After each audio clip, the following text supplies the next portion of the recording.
Mark, it's almost here. It's almost here. Dark Crisis. I can feel it. It is. It is almost here. This summer, DC stands for Dark Crisis.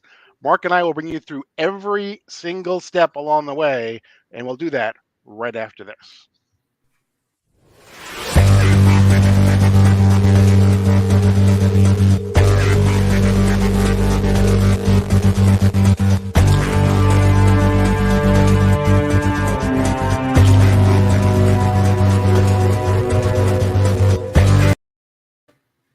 This is DC's Dark Crisis Deep Dive.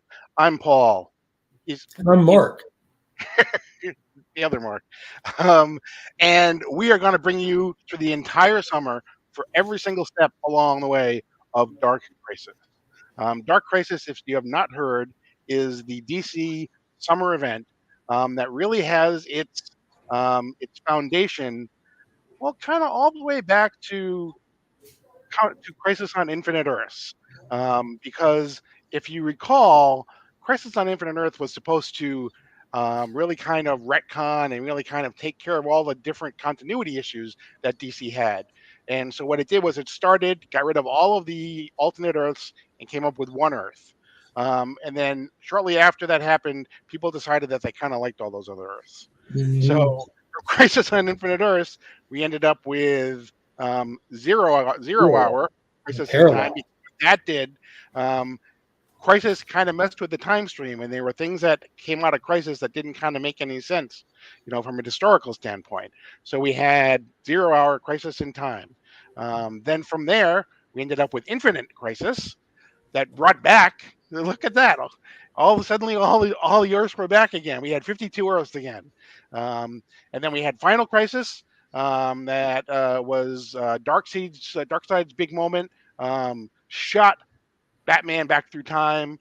And then we ended up with Flashpoint, which was probably the most recent crisis that totally changed, birthed the new 52, but people didn't like that either. So what happened was DC decided that they're going to do something, and they came up with dark metal and death metal. And then coming out of that, we ended up with Infinite Frontier. Yeah, which is where this event really takes off. And right at the tail end of Dark Death Metal, they did the future state for a couple of months and timed everything out. But when we came back straight to Infinite Frontier issue number 0, where we first get our look at what's coming ahead. And it's been like a year and a half. But from Infinite Frontier, we went through that 5-issue miniseries. Then it led us straight into Justice League Incarnate for 6 issues. And then we gotten right to this issue, Justice League issue number 75, the prelude to Dark Crisis. So if you're looking for the reading order for this, it's really that simple. Infinite Frontier 5 issues, Justice League Incarnate 6 issues, and then right here, you'd be missing nothing at all. Yeah, and I remember you and I were talking during the Infinite Frontier when we didn't know anything about Dark Crisis, and we kept saying he's building to something really, really big. Yeah, there's numerous. As soon as I saw the final pages of Justice League, Infinite Frontier issue number 0, when we see that Omega level Dark Side revealed, and he just decimates the Quintessence, which is like DC's big powerhouse mystics from across. It's almost like they're Illuminati, but it predates the Illuminati by far. And you have like the Spectre and Highfather and just all these alpha level characters like the Phantom Stranger, and Darkseid just walks up to him out of nowhere and kills them all, or so we think. We'll have some more to talk about from this issue on that topic. Yeah. So as you said, this was kind of the prelude, the death of the Justice League. If you haven't gotten it, you got to go out and get it. For one thing, it's got an acetate cover, and foil and acetate covers are just kind of. And then it's got that cover. So I want to talk about that cover for a second, because this is Justice League number 75, and it's the death of the Justice League, and it is almost 30 years, 29 and a half years. But in 1992, DC killed Superman in Superman number 75. So Superman does not have a good track record in issue number 75s. It's a rough And number. exactly. And right after DC Comics Superman number 75, they had Funeral for a Friend, and Dan Jurgens did a cover just kind of like that as part of the Funeral for a Friend. And they even have Superman's casket set out ahead of the rest, like in a little Exactly. homage there, like you're pointing out. Exactly. And there are other call outs to Superman 75 in there as well as other comic books that we're going to talk about. For instance, in Superman, I was actually waiting to see if they were going to do the like the 4 panels to the three Oh panels, yeah, to the the two build panels. up. Yeah, Yeah, to the 2 panel to the 1 panel at the end. It's like, that's how okay, you that would, build action. That is really how you build action. yeah, yeah. Um, so there are other covers as well. There's the Alex Mlave cover. There's the Michael Janine cover. So they definitely give you plenty of covers to choose from. There's something for you definitely, no matter what your artistic styles are, what the preferences are. So overall, what did you think of the issue? Uh, Being 100% fair, and because I had expectations for this, I Hmm. was really pumped for it. I give it a solid 7.5 to an 8, and it's just one thing that takes it down that low. Otherwise, it would be a straight up 9. But if and this is might just be sadistic of me, but I wanted to see all the characters go out individually. At least more of them go out individually. Hmm. That's all. That's literally my only, like, this whole time I've been envisioning how are, because we have the Dark Army. For those that don't know, Pariah has been like he's basically the herald for the Great Darkness at this point, is what it's looking like. And Hmm. he has amassed a dark army consisting of Darkseid, Doomsday, Nimrod, Eclipso, and they're all under the power and the spell of the Great Darkness, and the Justice League goes out to stop them with the Justice League Incarnate. So I was expecting to see these big villains maybe take one out here, one out there, but we didn't get that. But what we did get, I was very impressed with. I was very excited, but it's just that initial letdown. That's a little twisted of me, I know, but they did deliver on one good one though. Yeah, yeah. There were. I totally agree with you. It almost, it would have been given each, at least at the Trinity anyway. It would have been Mhm. given them each their little moment, whatever. Um, there were two moments that I can think of. One is, and we talked about this just before we went on, is again calling back to calling back to Superman number 75. Doomsday gets his moment again, He this does. time in Death of the Justice League. And then I also love the style, but then also the artistic style of how the Trinity were shown, because that is Yes, and that's what I was Crisis going to on say. Infinite I Earths. liked what they did, but it was definitely awesome. Not what I was expecting, and I don't know if you want me to go ahead and show it. Yeah, But sure. yeah, It's the way definitely that definitely call out to Barry Allen in Crisis on Infinite Earths number 8. yes, the way that they do the little callback was amazing in this beautiful 2-page spread. In classic Crisis on Infinite Earths fashion, we get the decimation of DC's Holy Trinity, and they go out in the same panel style that Barry Allen went out in Crisis on Infinite Earths. It was amazing. Like when I saw that, I turned the page and I'm just like, no, this is nuts. This Yeah, is nuts. it was. I mean, it really kind of shows. It shows how much a medium, or how much something, from 30 years ago, more than 30 years ago, can Mhm. still resonate with the reader today. It Because resonates hard. yeah, so I liked it. Definitely wasted absolutely no time getting into it. On the very first page, Black Adam is whisked away, Yeah. right? Yeah. And I was, um, I was wondering what happened. There was something I want to touch on that right there, too, because this just kind of plays into, because first off, Barry Allen is missing.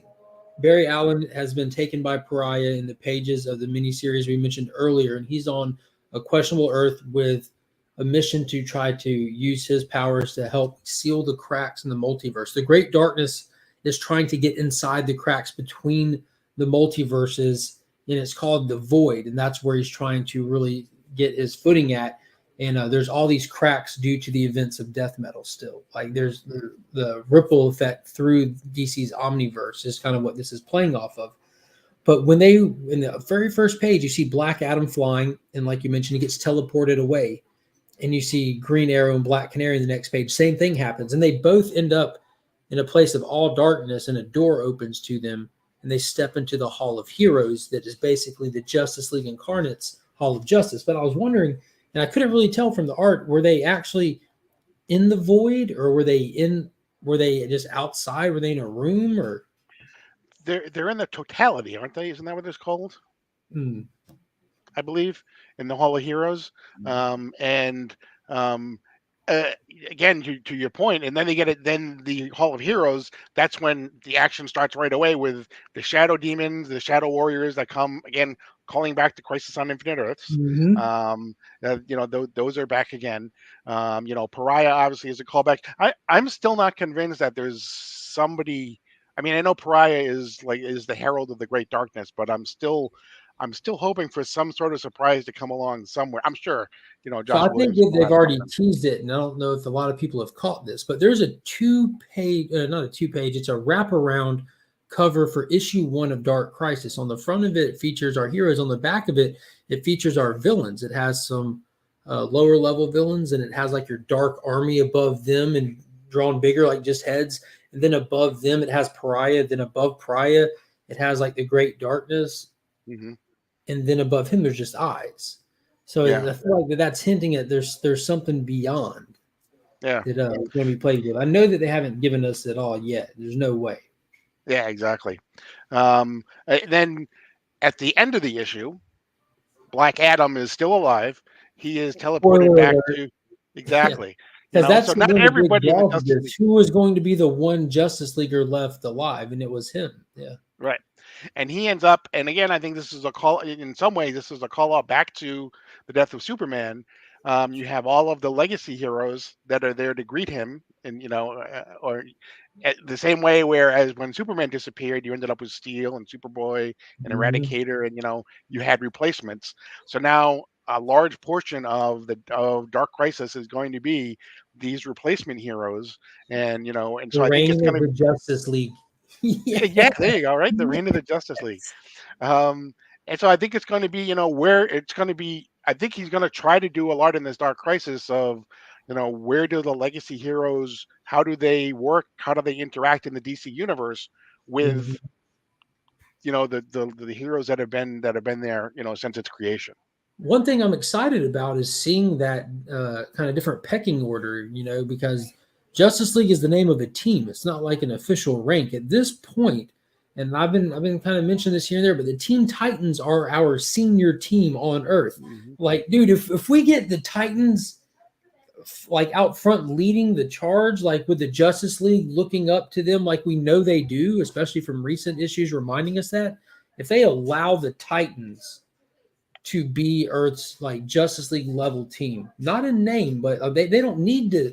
Like someone asked me, why would you have these other characters step up as Justice Leaguers? Where they haven't earned their way. What about Nightwing? What about like, dude? They're established. They're the Mhm. Titans. They Right. don't need to go be the Justice League when they're gone. They already are somebody. So like I'm excited for the possibility to let them be somebody, and I'm very excited about the dynamic of the upcoming Legacy Justice League because again we got a tease of it in Future State, and the dynamic is great. Like they work so well together, and it was really cool. And Yeah. then untested teams are really fun too. You don't have that surefire, oh, they got this feeling when they do stuff. You're one. I'm a huge fan of hodgepodge teams, and even though that's a Superman S, that's Wonder Woman armor. There's a ring on someone's finger. That doesn't mean they know what they're doing. Like it's Right. Having someone learn how to be a hero and how to be a team opens up so many possibilities from a Mhm. storytelling perspective that it's just phenomenal. Um, the art I thought was incredible. I mean, you showed Yes. the art from there's one panel that I want to show. Um, Oh this yeah. is this is basically when the army of darkness. Hit You that know. button. Make yourself bigger. Oh yeah. Okay. Boom. Yeah, that So is this is insane. yeah. So Rafa Sandoval, who's the artist here, just did such an incredible job. Really kind of showing, uh, the over, the totality of the Justice League and Justice League Incarnate, which I still think they have a lot to do. And the other thing, before I forget, Doctor Multiverse, got to have something's got to be up with her. So I'm She's glad the you mentioned only one that. who.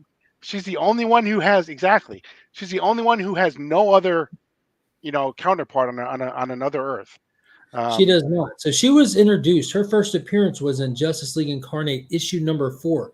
So what was that? No, issue number 1. I'm sorry. So right. only five issues ago in comics was she even introduced, and she was brought in. Was she from Earth 8, Maya, Yep. or her Yep. Earth where they're completely decimated by Dark Side off panel, and she has what's called multiversal vision as well as other abilities and stuff. But she's obviously a key in all of this. Like there's a reason why they created this character for this event, and I don't. There's like you said, there's something up with her. I'm watching her closely. Yeah. We gotta. I mean, there's got to be a payoff for her somewhere down the road. There definitely has to be. Mhm. What else? Did she get taken out with the rest of the First off, this isn't just the death of the Justice League; it's Right. the death of the Justice League and the Justice League Incarnate, which is the hodgepodge team from the multiverse. But I can't remember if she was in, because again, like I said, one of my only complaint is the way that everyone kind of gets dusted at once, because Pariah lets loose in some form of projection that just Hmm. reduces these people. And like in the very next panel, he does it to she gets knocked out with him. Yep.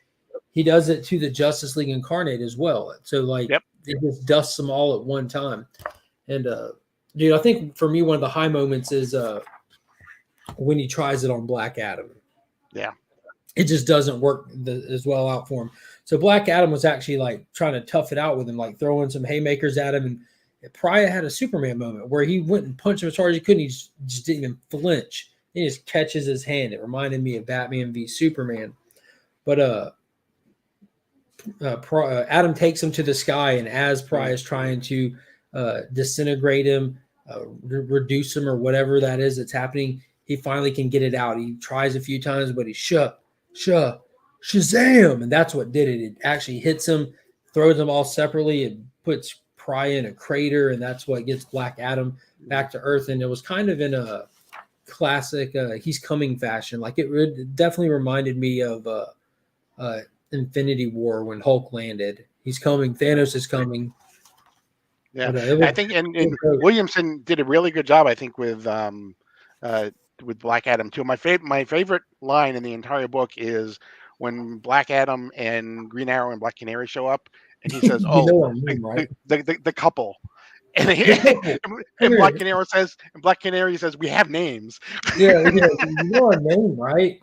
And he just ignores them. Yeah, and just keeps talking. I was flying over Kandak, and like Yeah. he just does not care. Yeah, it was fantastic. Mm. Yeah, so overall, it was definitely a fun issue. I don't know if we touched on who it was that Doomsday killed in his one Yep. shot. That was I thought that was an interesting choice for it to be Green Arrow of all people, because I feel like he's been front running so much stuff lately. He Yep. bankrolls the Justice League. He was in what was the one with Dr. Bones in it, where they went back to kind of dealing with the Leviathan stuff. It was a mini Yep. series they just did. But he like golly, that little espionage team that he's ahead of, he's like Yep. I don't know, he's just all over the place. And Checkmate. Checkmate, there it is, yeah. Yeah. And so in this one, they gave him a little standout moment as well. Like he got the arrow into Pariah's machine and blew it Yep. up, and he was getting to be cocky and doing his one-liners, and that's when out of nowhere Doomsday just kills him in one hit. Which I thought that was an interesting choice, because I was half expecting him to be our one survivor going into this. That's what like a lot of people who've been following it were wondering, knowing that the Justice League's going to die, but there's going to be one survivor that comes back, and that was kind of who my money was on was him. Yeah. Yeah. I think it wasn't perfect, but I think it does a really good job of setting things up. For where they want to go. Obviously, the next piece will be the Free Comic Book Day next Saturday, the Dark Crisis Free Comic Book Day, and then at the end of next month, we've got the Road to Final Crisis, the Final Crisis starting in June. So we Dark will Knight. be there for the entire thing. I guarantee it. And they've announced Um, a few tie-ins along the way as well. yep. hmm Yeah, there's a Young Justice. There's I can't think of the Superman. name of it now, but it had Superman and Robin, right, are together, right, Mhm. in one of them. So we'll take a look at all of those as we go through the month. So and we will also have an opportunity for someone at the end of all this to win the entire Dark Crisis collection as well. So, um, so make sure you're watching. For everyone, we will be back probably not next week, but probably the week after the Free Comic Book Day Final Crisis comes out. So, anything else before we wrap it up here, Mark? If you're a fan of the Spectre, pick this book up. Yes, definitely, definitely. So, so that's going to do it for us. Thank you very much for our first step on the road to Final Crisis. I am And Paul. definitely leave a comment down below. Yes. Let us know what you thought of it. There's a lot more that happened here, like with action and everything. Let us know what your favorite part was. I'll definitely be checking in on this video and hopefully getting some good dialogue in the comment section going with people as well. And if there's anything that you want to see us make sure that we touch on in future episodes as well. So I appreciate everyone watching. If you're watching, make sure you leave a like, make sure you subscribe. Don't forget to subscribe to Mark's channel as well, Legion of Comics. And so that's going to do it. As of right now, you are leaving Sector 2815.